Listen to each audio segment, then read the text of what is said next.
Hello बच्चों, previous lecture में हमने सलाइवरी ग्लैंड्स की बात की। आज का जो हमारा लेक्चर है वो है गैस्ट्रिक ग्लैंड्स या जठर ग्रंथियों पर। तो जैसा कि जठर ग्रंथियां आमाशय के अंदर पाई जाती हैं, ये सूक्ष्मदर्शीय नलिकाकार ग्रंथियां होती हैं, संख्या में अनेक होती हैं और इनका निर्माण आमाशय की एपिथेलियम से होता है। क्लियर? इन जठर ग्रंथियों के अंदर मुख्यतः 4 प्रकार की सेल्स पाई जाती है। कौन कौन सी है? फर्स्ट सेल है चीफ सेल्स या पैक्टिक सेल्स या जाइमोजन सेल्स। सेकंड है पेराइटल सेल्स या ऑक्सिंटिक सेल्स। थर्ड है म्यूकस सेल्स या गॉबलेट सेल्स एंड फोर्थ है endocrine cells. One by one आप इन सभी सेल्स के बारे में डिस्कस करेंगे। चलिए, तो सबसे पहले हम बात करते हैं चीफ सेल्स या पैक्टिक सेल्स या जाइमोजन सेल्स की। तो देखिए बेटा, ये जो सेल्स है ये जठर ग्रंथियों के आधारी भाग में स्थित होती है। इन ग्रंथियों के द्वारा 2 प्रकार के प्रो एंजाइम्स या जाइमोजन का संश्लेषण किया जाता है।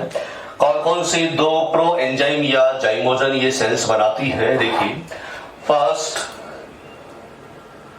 प्रो एंजाइम है प्रोरेनिन और सेकंड प्रो एंजाइम है पेप्सिनोजन। ये 2 प्रो एंजाइम या जाइमोजन का निर्माण किया जाता है चीफ सेल्स के द्वारा। बच्चों, बात आती है कि प्रो एंजाइम्स या जाइमोजन क्या होते हैं। तो देखिए बेटा, जो प्रो एंजाइम्स या जाइमोजन है ये एंजाइम के प्रीकर्सर अर्थात पूर्ववर्ती होते हैं। जनरली एंजाइम की निष्क्रिय रूप ये होते हैं। जब इनका सक्रिय होता है तो ये सक्रिय एंजाइमों के अंदर परिवर्तित हो जाते हैं। जैसे प्रोरेनिन जब सक्रिय होता है तो रेनिन एंजाइम में परिवर्तित होता है और पेप्सिनोजन जब सक्रिय होता है तो पेप्सिन के अंदर परिवर्तित हो जाता है। प्रोरेनिन और पेप्सिनोजन का क्रमशः रेनिन और पेप्सिन के अंदर परिवर्तन HCl की उपस्थिति में होता है। मींस इन दोनों प्रो एंजाइम के सक्रियण के लिए आवश्यक होता है HCl, हाइड्रोक्लोरिक अम्ल। क्लियर? तो chief cells mainly 2 proenzyme का निर्माण करती है, प्रोरेनिन एंड पेप्सिनोजन। क्लियर? इसके अलावा इन चीफ सेल्स के द्वारा 2 और एंजाइम का संश्लेषण किया जाता है, जिसमें फर्स्ट है गैस्ट्रिक एमाइलेज एंड सेकंड है गैस्ट्रिक लाइपेज। जो गैस्ट्रिक एमाइलेज है यह आमाशय की अम्लीय माध्यम के कारण निष्क्रिय रहता है और जो गैस्ट्रिक लाइपेज है इसके द्वारा आमाशय में अल्प मात्रा में वसा का पाचन किया जाता है। क्लियर? तो ये 4 एंजाइम्स हैं जिनमें 2 प्रो एंजाइम्स हैं, प्रोरेनिन एंड पेप्सिनोजन, जो कि निष्क्रिय रूप में होते हैं, और थर्ड है gastric amylase and gastric lipase, जो कि सक्रिय एंजाइम है। अल्प मात्रा में इनका स्त्रवण होता है। गैस्ट्रिक एमाइलेज निष्क्रिय रहता है अम्लीय माध्यम की वजह से। गैस्ट्रिक लाइपेज अल्प मात्रा में वसा का पाचन करता है। प्रोरेनिन और पेप्सिनोजन जब सक्रिय होते हैं तो इन दोनों के द्वारा प्रोटीन का पाचन किया जाता है। क्लियर? चलिए, तो फर्स्ट सेल्स है चीफ सेल्स या पैक्टिक सेल्स या जाइमोजन सेल्स। सेकंड टाइप की जो सेल्स गैस्ट्रिक ग्लैंड में पाई जाती है वो होती है पेराइटल सेल्स या ऑक्सिंटिक सेल्स। सेकंड सेल की बात करें तो वो है पेराइटल सेल्स या ऑक्सिंटिक सेल्स। ये जो कोशिकाएं हैं ये जठर ग्रंथियों की साइड वॉल में प्रेजेंट होती है। डायग्राम में अगर अपन देखें तो ये जो सेल्स है ये है ऑक्सिंटिक सेल्स। जठर ग्रंथियों की साइड वॉल के अंदर ये सेल्स प्रेजेंट होती हैं। इन पेराइटल सेल्स को अम्लीय अभिरंजक जैसे इयोसिन से अभिरंजित किया जाता है, इसीलिए इनका नाम पड़ा है ऑक्सिंटिक सेल्स। इनको ऑक्सिंटिक सेल्स इसीलिए कहा जाता है क्योंकि ये अम्लीय अभिरंजक इयोसिन से अभिरंजित होती है। क्लियर? इन कोशिकाओं के द्वारा HCl और केसल के आंतरिक कारक कैसल्स इंट्रिंसिक फैक्टर का निर्माण किया जाता है। 2 पदार्थ ये बनाती है, एक तो HCl हाइड्रोक्लोरिक अम्ल और सेकंड है कैसल्स इंट्रिंसिक फैक्टर, केसल का आंतरिक कारक। सबसे पहले हम बात करते हैं HCl के बारे में। HCl की क्या भूमिका होती है? तो देखिए बेटा, जो HCl है इसी की वजह से आमाशय का जो माध्यम होता है वो अम्लीय होता है। जठर रस की जो अम्लीय प्रकृति होती है वो इसी HCl की वजह से होती है। इसी HCl के कारण जठर रस की pH 1.822 होती है। क्लियर। सेकेंड, ये HCl भोजन के साथ आए हुए सूक्ष्म जीवों को नष्ट करने में सहायता करता है। इसके अलावा जो भी निष्क्रिय एंजाइम्स होते हैं जठर रस के अंदर, जैसा कि हमने बात की पेप्सिनोजन और प्रोरेनिन, ये दोनों निष्क्रिय एंजाइम होते हैं, तो इन दोनों के सक्रियण में भी HCl सहायता करता है। मींस पेप्सिनोजन और प्रोरेनिन का सक्रियण किया जाता है HCl के द्वारा। इसके अलावा जो HCl होता है ये भोजन में उपस्थित Fe+3 आयंस को Fe+2 आयंस में अपचयित कर देता है ताकि उसका अवशोषण हो सके। तो जो HCl है वो आयरन के अवशोषण में भी सहायता करता है। कैसे सहायता करता है? Fe+3 आयंस को Fe+2 आयंस में अपचयित करता है और उनके अवशोषण को प्रेरित करता है। क्लियर। तो ये प्रमुख कार्य होते हैं HCl की। अब कई बार क्वेश्चन पूछा जाता है कि अगर पेराइटल सेल्स या ऑक्जेंटिक सेल्स से HCl का स्रवण नहीं हो तो क्या होगा? तो देखिए बेटा, जब पेराइटल सेल्स या ऑक्जेंटिक सेल्स HCl का स्रवण नहीं करती है तो उस अवस्था को कहा जाता है एक्लोरहाइड्रिया। वो अवस्था कहलाती है एक्लोरहाइड्रिया।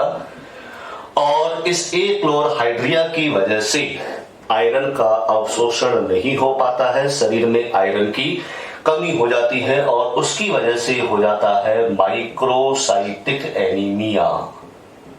तो अगर पेराइटल सेल्स या ऑक्जेंटिक सेल से HCl का स्रवण नहीं होगा तो व्यक्ति में कौन सा एनीमिया हो जाता है? Microcytic anaemia. क्लियर। चलिए, सेकेंड जो पदार्थ है जिसका निर्माण पेराइटल सेल्स के द्वारा किया जाता है वो है Castle's intrinsic factor. Castle's intrinsic factor आहार नाल से विटामिन B12 के अवशोषण में सहायता करता है। विटामिन B12 को साइनोकोबालेमिन भी कहा जाता है। ये जो विटामिन है ये आरबीसी के निर्माण और परिपक्वन में सहायक होता है। क्लियर। तो अगर मान लीजिए पेराइटल सेल्स या ऑक्जेंटिक सेल से कैसल के आंतरिक कारक का निर्माण ना हो तो क्या होगा?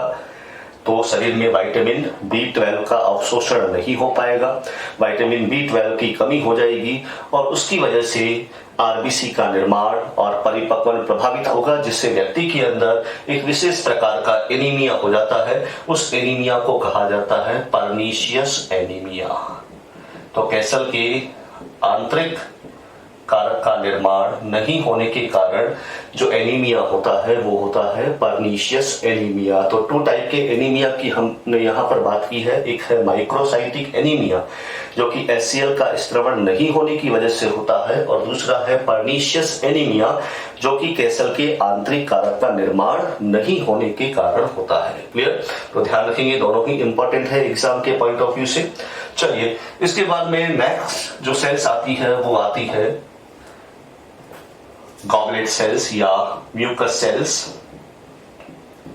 म्यूकस सेल्स या गॉबलेट सेल्स, ये जो कोशिकाएं होती है ये आमाशय की एपिथेलियम में लगभग सभी जगह उपस्थित होती है। ये आपको जो सेल्स दिखाई दे रही है ये है गॉबलेट सेल्स या म्यूकस सेल्स।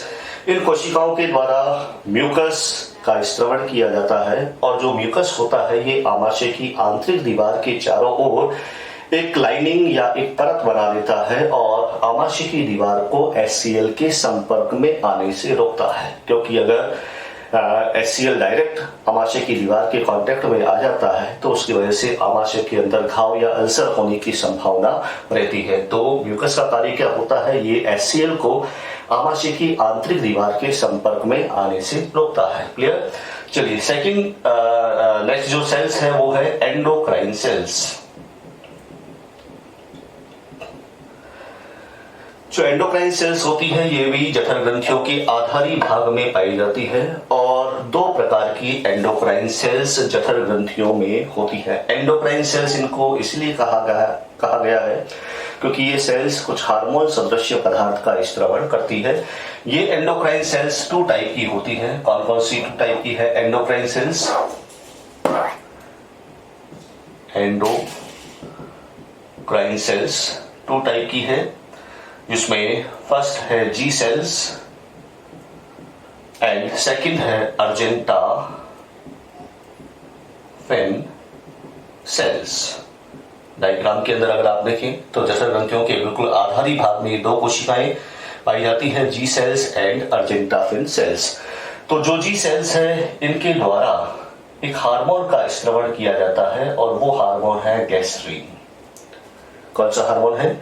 गैस्ट्रीन हार्मोन, जिसका स्त्रवण किया जाता है जी सेल्स के द्वारा। और ये गैस्ट्रीन हार्मोन जठर ग्रंथियों को जठर रस के स्त्रवण के लिए प्रेरित करता है। क्लियर? सेकेंड टाइप की जो सेल्स है वो है अर्जेंटाफिन सेल्स। ये जो अर्जेंटाफिन सेल्स है इनके द्वारा तीन पदार्थों का निर्माण किया जाता है, जिसमें फर्स्ट पदार्थ है हिस्टामिन, सेकंड है सेरोटोनिन एंड थर्ड है सोमेटोस्टेटिन। फर्स्ट यहां इस तरह से देखिए, हम तीन पदार्थ कौन कौन से अर्जेंटाफिन सेल्स बनाती है। पहला पदार्थ है हिस्टामिन, सेकंड है सेरोटोनिन एंड थर्ड है सोमेटोस्टेटिन। ये तीन पदार्थ है जिनका निर्माण किया जाता है अर्जेंटाफिन सेल्स के द्वारा। क्लियर? जो हिस्टामिन है ये वेजो डायलेटर होता है, अर्थात रक्त वाहिनी प्रसारक होता है, रक्त वाहिनियों को प्रसारित करने में सहायता करता है।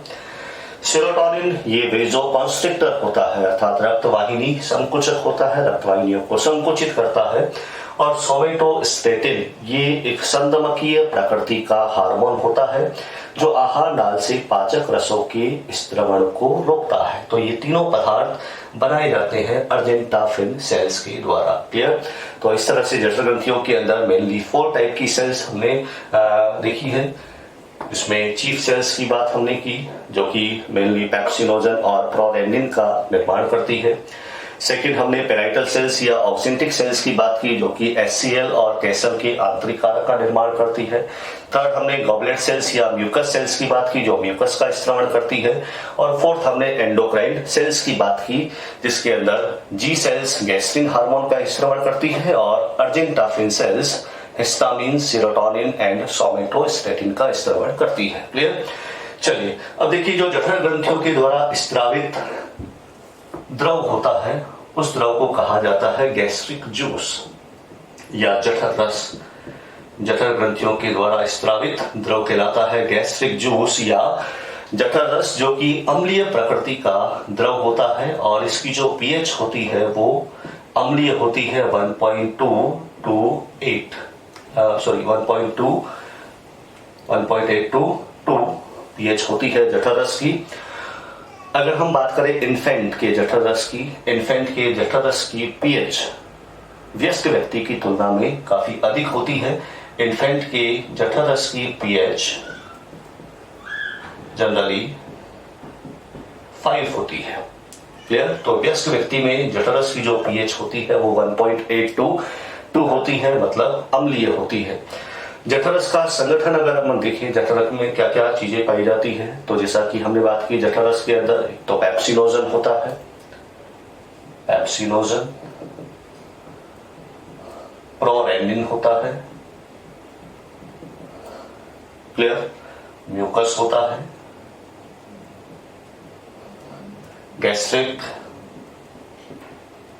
एमाइलेज, गैस्ट्रिक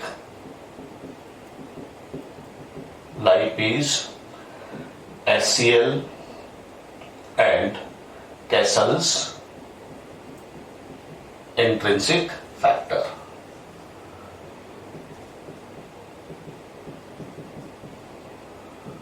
ये सारी अवयव पाए जाते हैं जठर रस के अंदर। क्लियर? जठर रस में सर्वाधिक मात्रा में जल होता है, लगभग 99% जल होता है और शेष भाग में ये सारे अवयव उपस्थित होते हैं। क्लियर? तो ये है जठर ग्रंथियों के बारे में। हमारा जो नेक्स्ट लेक्चर होगा वो होगा लीवर अर्थात यकृत के ऊपर। Okay, thank you.